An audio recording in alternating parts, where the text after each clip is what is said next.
They said the eyes are the window to the soul, but mine stayed closed not because I couldn't see, but because I wanted to know who was truly looking out for me. Francis Godwin sat behind his mahogany desk, watching the city lights bleed into the Lagos night. His office was silent, except for the faint hum of the air conditioner and the muffled chatter from the security feed playing on his tablet. On the screen, three of his staff huddled in the staff lounge. David, his operations manager, Grace, his head accountant, and Rose, the new maid. Their voices were low but venomous. David leaned forward, eyes darting around. The man is too trusting. We can take what we want before he even notices. Grace scoffed. I've handled his accounts. He doesn't check half of them himself. Give me 1 month, I can drain millions, and he won't blink. Francis's jaw tightened. Rose's voice joined in, a whisper, almost mocking. Why not aim higher? The man's almost always in meetings. One day, if he's not careful, he'll sign over something important without knowing. Rich people like him. They don't deserve all that money. One day he might just die and we'll cash out. Rose smirked. Francis's grip on the tablet tightened, his knuckles white. The words stabbed deep, but it wasn't just anger that settled in his chest. It was the bitter confirmation of what he had feared for months. He could have fired them tonight, called in the police, ended it clean. But what if these three were only the visible rot? What if the rest of his empire was crawling with silent betrayers? He was only 45, still sharp as steel, but betrayal had a familiar sting. Betrayal was no stranger to him.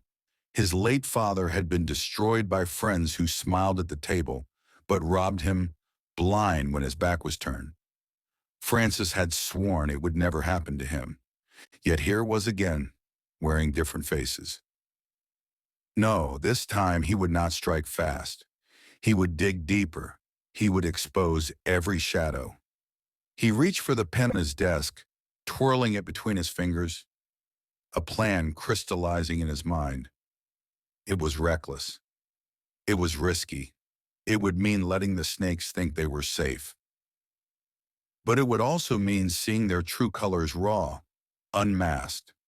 Tomorrow, he would announce to the world that an illness had taken his sight.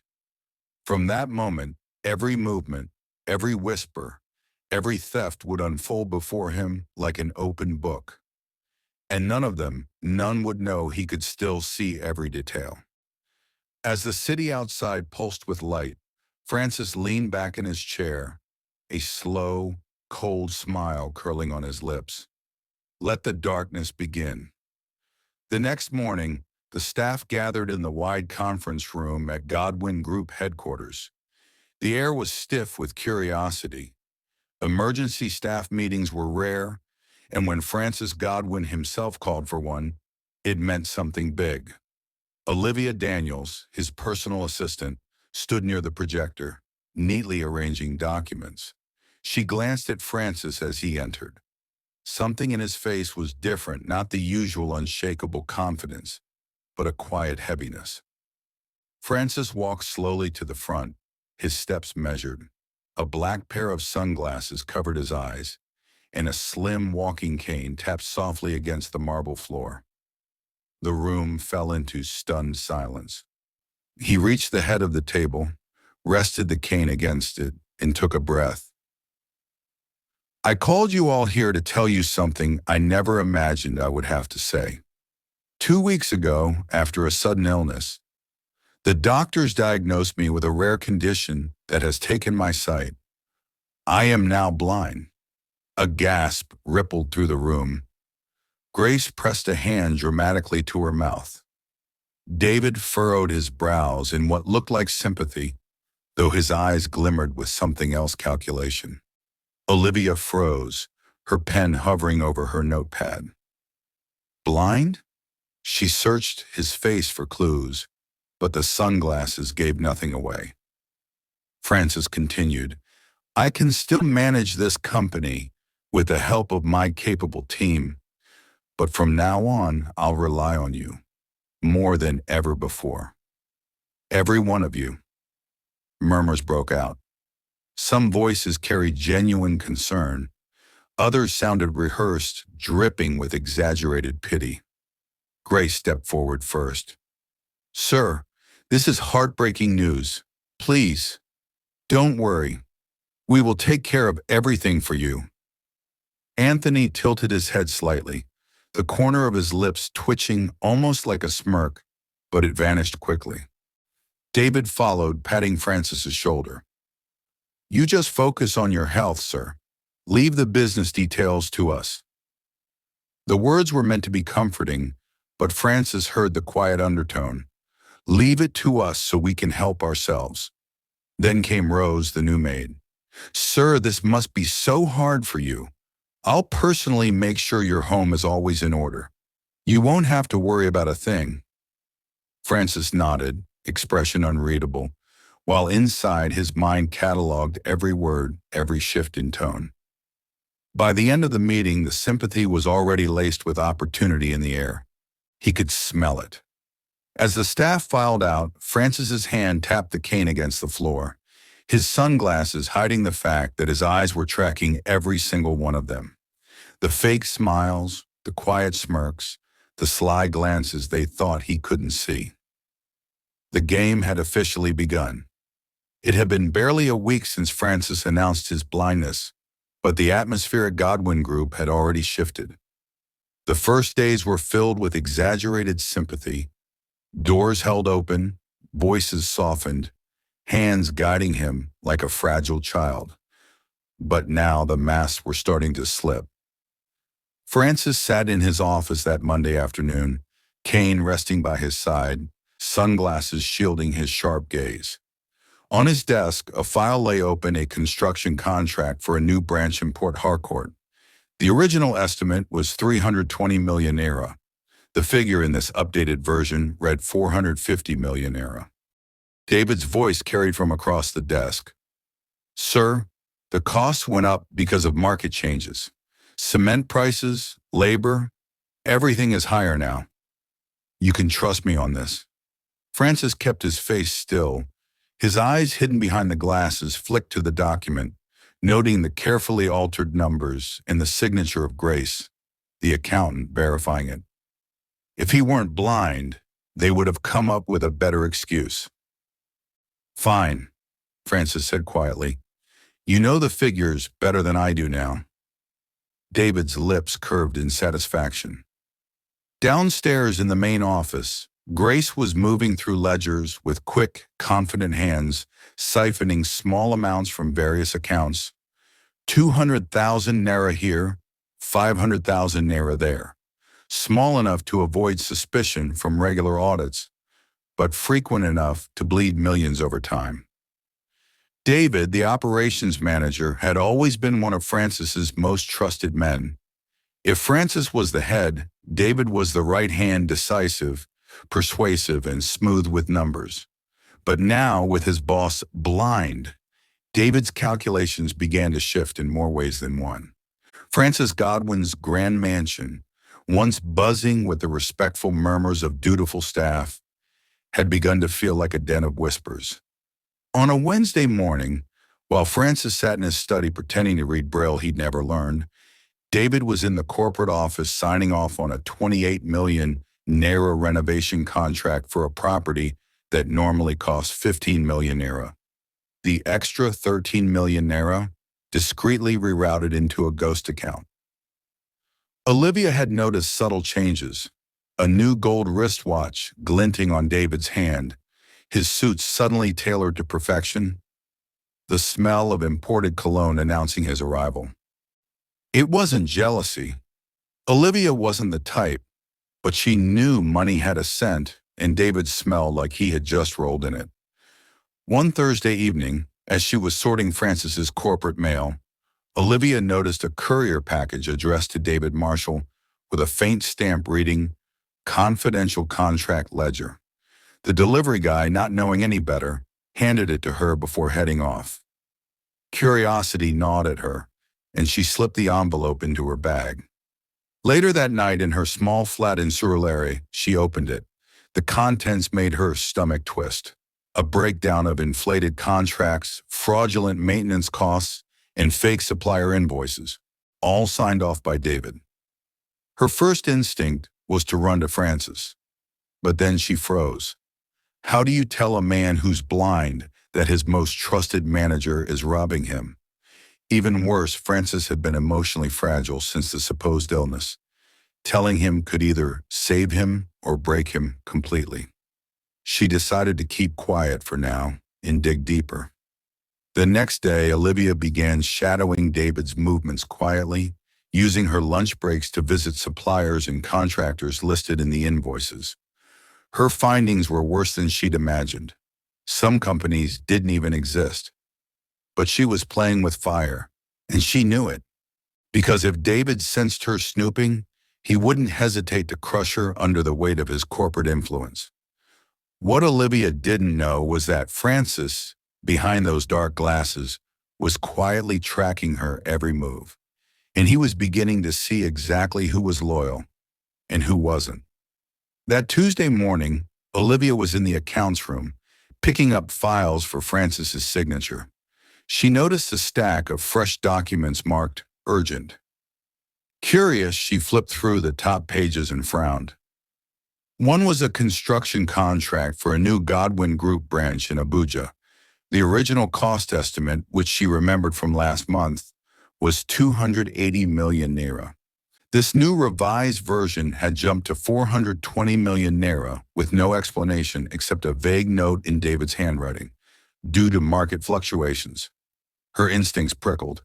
She had seen market reports just last week. Prices hadn't risen that much. Something wasn't right. She tucked the file under her arm and headed upstairs to Francis's office. He was seated behind his desk, cane leaning against his chair, sunglasses hiding his eyes. "Sir," she began gently, "this Abuja contract, it's much higher than the last one. Do you remember the original figures?" Francis tilted his head slightly. "I trust David on these matters, Olivia. If he says it's necessary, it's necessary." Olivia bit back her reply. She didn't want to challenge David openly, not without proof. "All right, sir. I'll just keep a copy for my records." Later that afternoon, she lingered in the hallway outside the conference room where David was meeting Grace, the head accountant. Their voices were low, but not low enough. "David, relax. He can't see the numbers. By the time he realizes, the money will be long gone." Grace, laughing softly. "You're too sharp, David. Just make sure Olivia doesn't get nosy." Olivia's heart pounded. She slipped away quietly, her mind already racing. She couldn't accuse them without solid evidence. She needed to be smart and fast. That night, she stayed late, photocopying every suspicious document and hiding them in a sealed envelope in her handbag. She didn't know how deep this betrayal went, but one thing was clear: Francis might have lost his sight, but she was determined to be his eyes. Francis Godwin had always believed that character was tested in the small things before the big ones.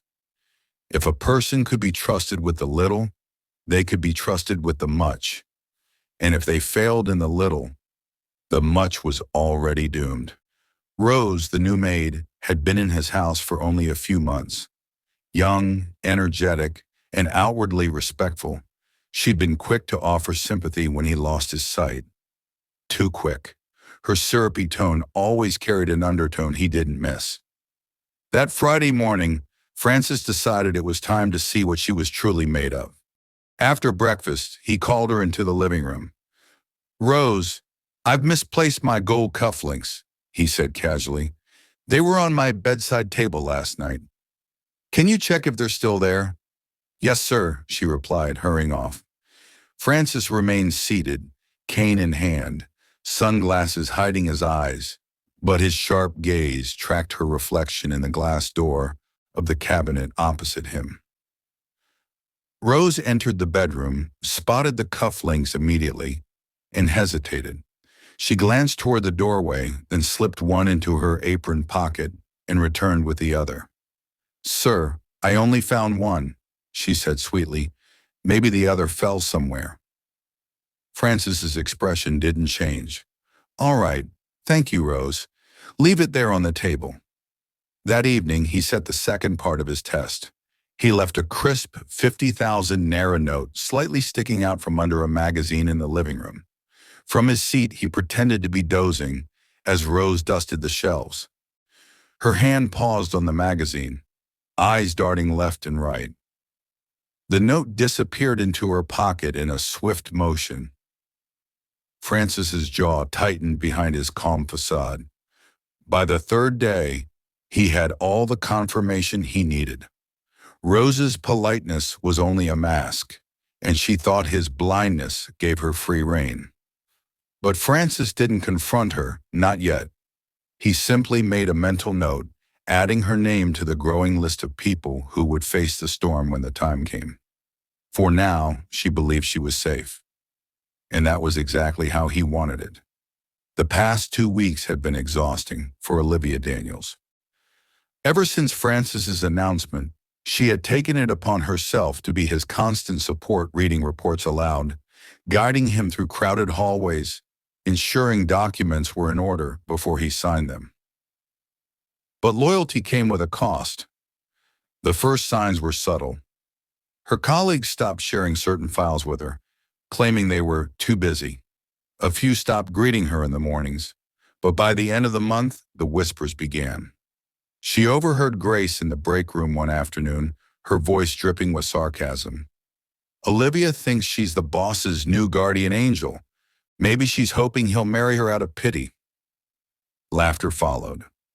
Later that same day, David passed her in the hallway and muttered just loud enough for her to hear, "Careful, Olivia.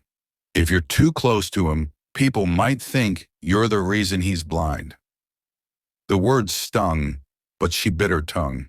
She couldn't afford to lose focus. One Thursday evening, Olivia was the last to leave the office after helping Francis prepare for a video conference with overseas partners. As she walked to the parking lot, she found her car tires slashed, all 4 of them. A crude note was tucked under her wiper. "Mind your business or you'll be next." Her hands trembled as she read it, but her resolve only hardened. She didn't know who had done it. David, Grace, maybe even Rose, but she knew one thing. Francis needed someone who wouldn't flinch. The next morning, she arrived even earlier than usual, determined to be by his side no matter what. Francis, sitting in his office, noticed her punctuality, the faint shadows under her eyes, the way she straightened his desk before handing him the day's schedule. "Rough night?" he asked casually. Olivia forced a small smile. "Nothing I can't handle, sir."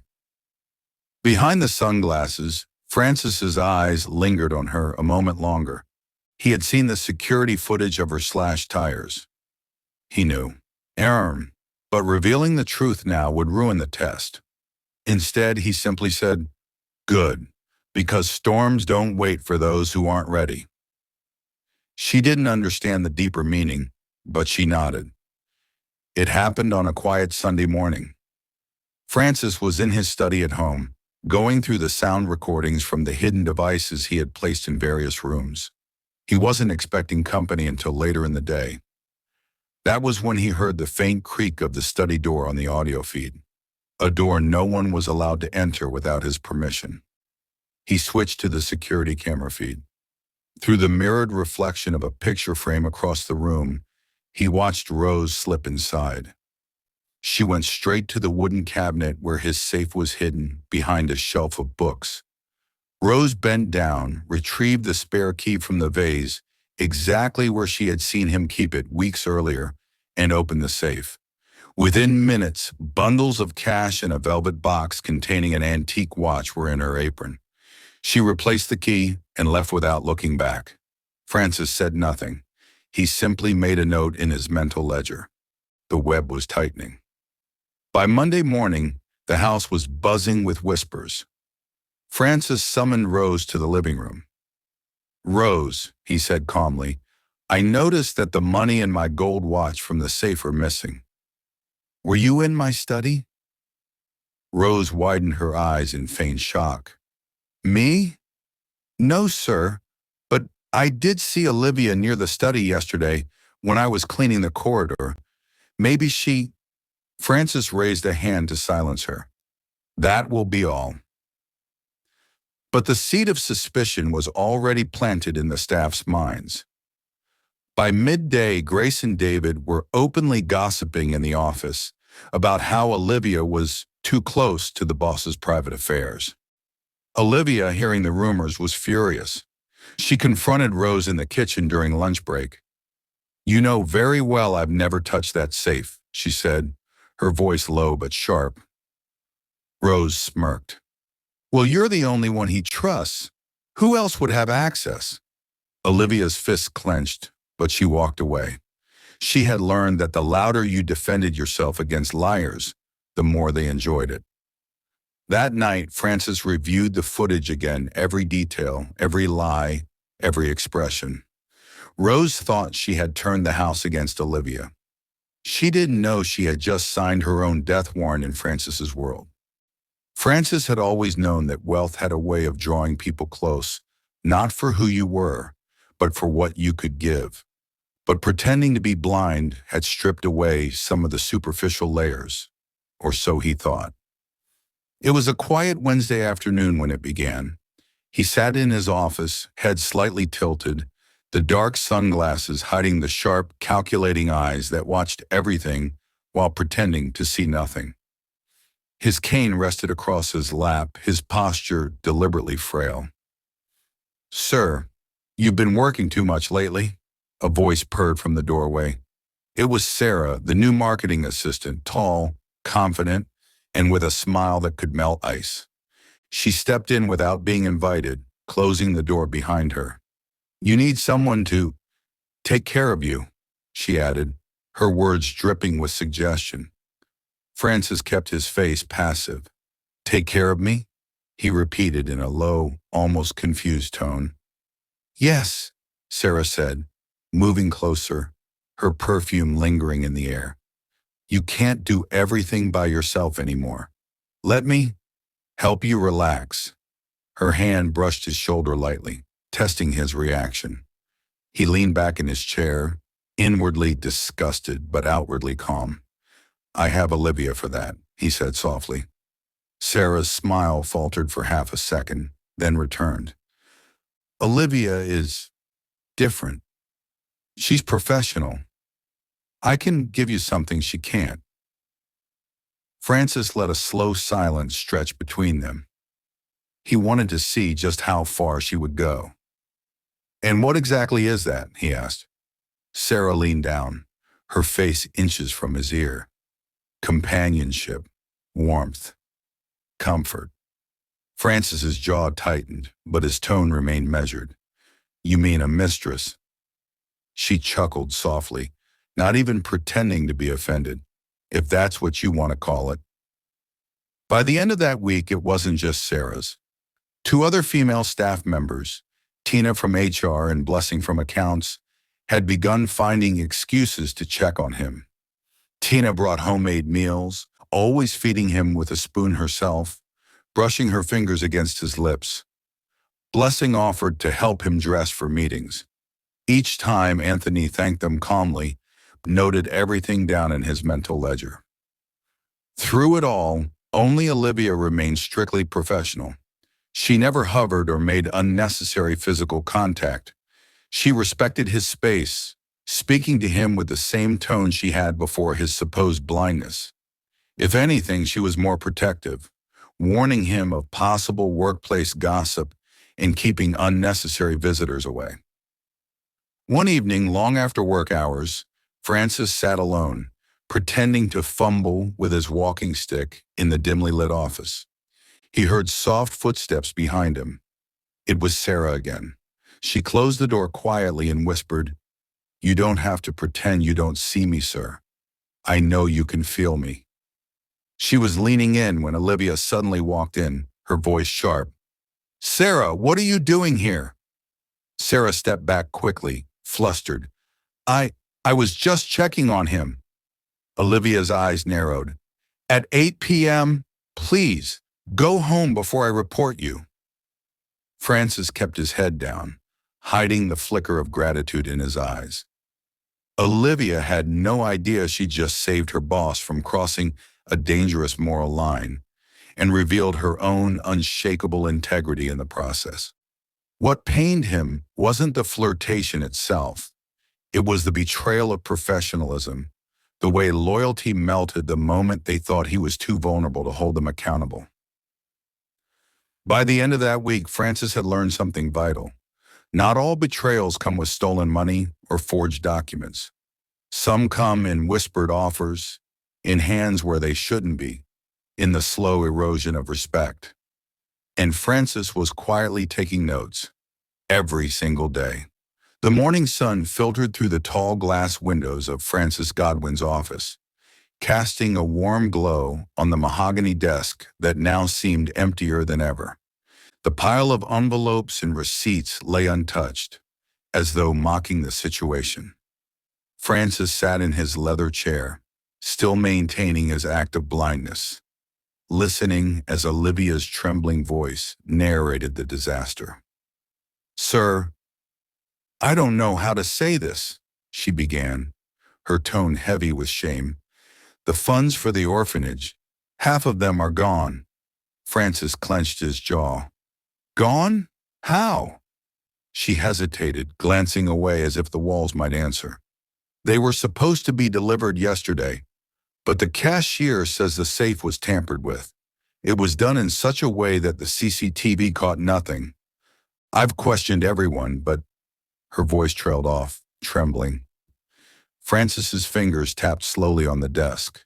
Inside, his blood boiled, not just at the theft, but at the brazenness. Out loud, he kept his voice calm, masking the storm within. "And the orphanage? When do they expect the funds?" "This weekend. They're already behind on food and rent.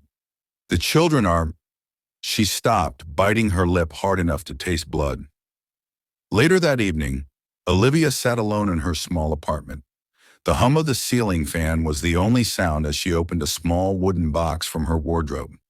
Inside lay her most precious possessions, gold earrings, a necklace her late father had given her, and a delicate bracelet her mother wore on her wedding day. She stared at them for a long time, her hands trembling. Selling them would hurt, but letting those children go hungry would hurt more. The next morning, she walked into a quiet corner shop known for buying gold.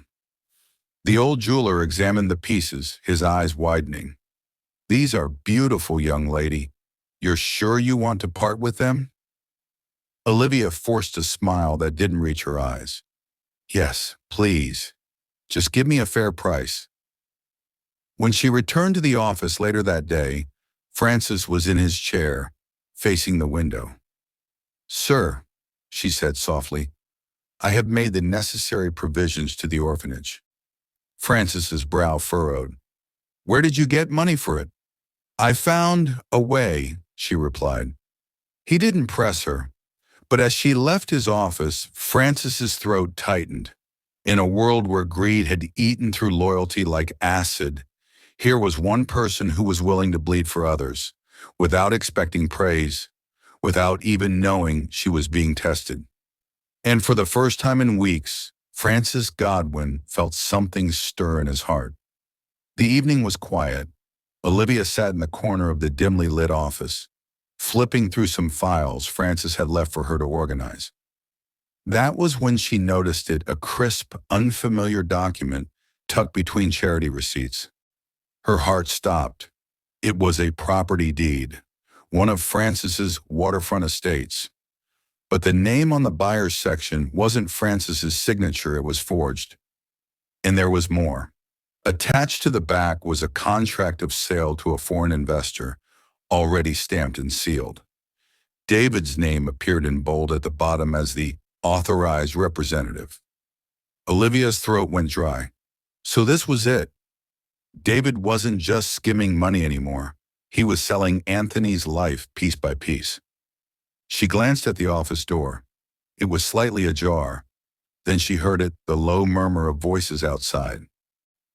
Transfer will be complete by Friday, David's voice said. Make sure the money is wired to the offshore account, not the main company account. We don't need questions. Olivia's blood boiled. She stepped out of the shadows, holding the papers. What the hell do you think you're doing, David? His face froze for half a second before he forced a smug smile. Olivia, you shouldn't be here this late. It's dangerous for a loyal assistant to poke her nose where it doesn't belong. You're stealing from him, selling his property without his consent, she snapped. Do you know what this place means to him? He built it from nothing. David stepped closer, lowering his voice to a dangerous whisper. And I've been helping him run it for years. Don't act like you're the saint here, Olivia. You think your little loyalty makes you better than the rest of us? She clutched the deed tighter. If Francis finds out, he laughed coldly. Francis is blind. He won't find out anything unless you tell him. But if you do, Olivia, I swear you'll regret it. I know things about you too. Her pulse raced, but she didn't back down. Then we'll both have secrets to keep, won't we? David's eyes darkened. You're playing a dangerous game. She turned and walked away, heart pounding, the papers clutched against her chest. But deep down, she knew she couldn't walk away from this fight. Not now, not ever. Because if David succeeded, Francis wouldn't just lose property. He'd lose everything, and she would do everything to stop that. The conference room was unusually tense that morning. Every member of staff had been summoned for an important announcement. No one knew exactly what Francis had planned, but the air was thick with unease, especially for David and Rose, who had been avoiding Francis's presence like a plague. Francis sat at the head of the long mahogany table, dark shades still covering his eyes, his posture calm but unreadable.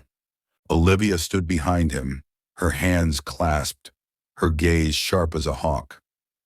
I know how hard it must have been for some of you all, managing and trying to keep the Empire integrity and vision alive. And I think it's best time I appreciate some of you all for your unwavering loyalty and support for the growth of the company, Francis said, as David and Rose gave each other a satisfying knowing gaze. But before then, Francis continued, I have something to show everyone. He reached for the remote and pressed a button. The giant screen on the wall lit up. At first, there was silence. Then, grainy footage rolled.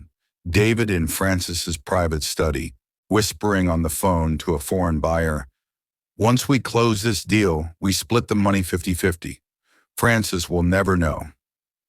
A ripple of gas traveled through the room. Next, the screen showed Rose in the charity storeroom, counting stacks of cash meant for the orphanage. She laughed bitterly to a colleague. These children don't need all this money. We deserve it more. Rose's face turned pale as her image replayed in the cruel clarity of truth. But Francis wasn't it done. The video shifted again. This time, David and Rose together, their voices low but their greed loud enough for the hidden camera. Once Francis is out of the picture, David said, we'll run this place. And Olivia, she'll regret not joining us. Francis's voice was calm but sharp. Do you recognize yourselves? David's face turned pale. Rose tried to speak, but Francis raised his hand. Save it. I've been blind for months, but even without sight, I could see betrayal. And now, he looked directly at them. The world can see it too. Olivia's breath caught, but she kept her head high. Removing his shades, he gave them a look filled with disappointments which they couldn't meet. You all think I'm a blind man who doesn't know what happens under his roof, Francis began, his voice calm but heavy with menace. The room fell into a suffocating silence. Francis slowly rose from his seat, his once soft eyes now sharp and burning. They said the eyes are the window to the soul, but mine stayed closed. Not because I couldn't see, but because I wanted to know who was truly looking out for me. You plotted to steal from me. You betrayed my trust. But worst of all, you tried to destroy the one person who's been loyal to me from the beginning. Francis turned to Olivia. Stand up. She rose slowly, unsure what was coming. You, he said with a rare smile, are the reason I still believe in loyalty. I needed to know who truly stood with me when I appeared weakest. Olivia did, and for that, she will never know lack again in her life. You sacrificed your gold, your comfort, your peace to protect my name. And this, he placed the keys in her trembling hand, is your new home. Tears welled in Olivia's eyes. The room murmured in shock. As for David and Rose, Francis's security stepped forward. The police are waiting, Francis said coldly. Let the law finish what I started. They were dragged out, their protests echoing down the corridor. The aftermath of the revelations was swift and uncompromising. Those who had stolen, schemed, or stayed silent when wrong was being done were shown the door. Francis called a smaller meeting with only the loyal staff, those who had stayed true even when they thought he couldn't see them. Loyalty is more valuable than skill, Francis told them. Skills can be taught. Loyalty cannot. Olivia, now officially promoted to head of operations, stood beside him, her eyes glistening with tears she refused to let fall. She had fought for this company like it was her own, and Anthony was determined to make sure she was rewarded.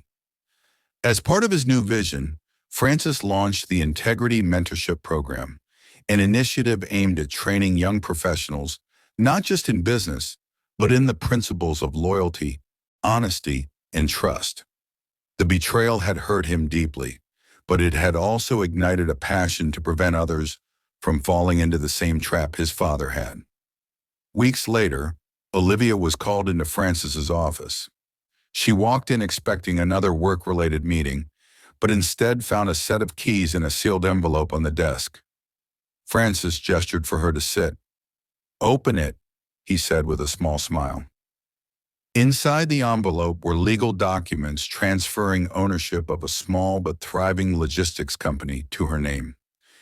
Olivia's hands trembled. Sir, I don't understand. This is too much. Francis shook his head. You earned this, Olivia. You proved that integrity still exists in a world that profits from betrayal. This is not a gift. It's an investment in someone I believe in. She couldn't hold back her tears this time. Thank you, sir. I'll never let you down. Francis's smile deepened. I know you won't. As Olivia walked out, clutching the keys to her new future, she realized something profound. Sometimes the darkest seasons reveal not just the worst in people, but the best in those who choose to stay true.